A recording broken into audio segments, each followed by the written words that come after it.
We welcome now Emily Schrader, Israeli journalist and associate fellow at the Tel Aviv Institute, to talk more about the war and its impact.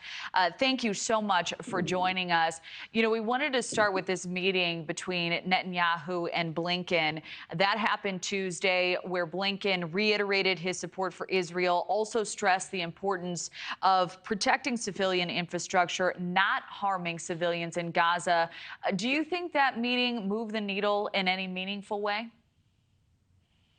Well, first of all, thanks for having me on. I want to say first and foremost that when we're talking about civilian infrastructure in Gaza, we have a very complex and unfortunate situation. And that is that some of the civilian infrastructure that is there, from hospitals, mosques, and schools, are things that we have repeatedly proven, that forces on the ground have proven, even in this operation, are being used as terrorist facilities. And under international law, that does make them legitimate targets as long as they're weighed through this evaluation of whether or not it's proportional. Obviously, Israel is doing everything they can, from releasing flyers to text message warnings to phone calls to ensuring evacuation routes in order to minimize civilian casualties. That being said, we are dealing with a reality on the ground that's almost unimaginable for almost any Western country in dealing with urban guerrilla warfare, not to mention the fact that we unfortunately do have a majority of Palestinians in the Gaza Strip who actually do support Hamas. Now, of course, that doesn't mean that all of them do, and we must protect civilians regardless of what their personal beliefs are.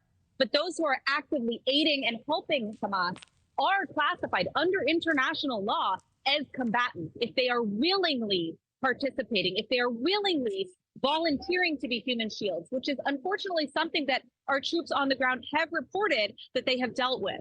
Well, important to highlight there.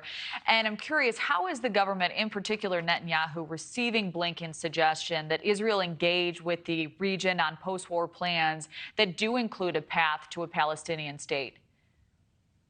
I mean, there hasn't been an official statement in regards to a Palestinian state. Even as your correspondent, Robert Sherman, mentioned earlier, we are a few steps away from that. And I think it's very important to note that the only reason that there isn't a Palestinian state today isn't actually because of Israel's side, although, of course, there's blame to be had on both sides. The reason there isn't a state today is because Palestinian leadership, consecutive leaderships, have refused to agree to any sort of situation in which Israel exists. It's Palestinian rejectionism that's the core of this conflict. And I want to go even one step further. What's happened as a result of incitement and anti-Semitism that's being taught, even in some of the UN schools, we've seen from the textbooks, how children are raised from cradle to grave is on incitement and hatred. And it's very, very hard to have a public that will respect a peace agreement on the ground in practice with Israel in any borders. If you have a society that's going to rise up against any political leader who is brave enough and willing to make compromises, to sit down with the Israeli side and to make peace. Now, that being said, I think that Israelis and even the Israeli government is ready and willing to work with any Arab partners. We've seen this sort of partnership through the Abraham Accords. Of course, we've seen that it's continued to remain strong, even in very difficult times.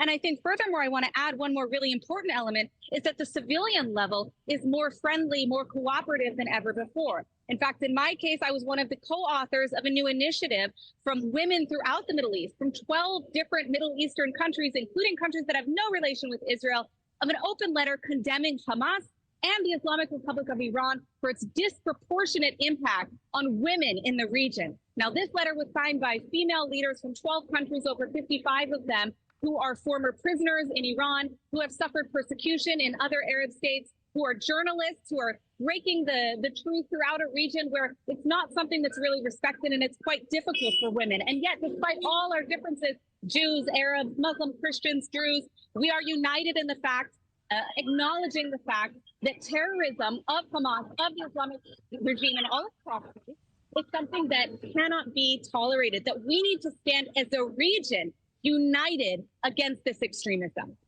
All right, critical insight. Emily Schrader, Israeli journalist and associate fellow at the Tel Aviv Institute. Thank you so much for your time. Thank you.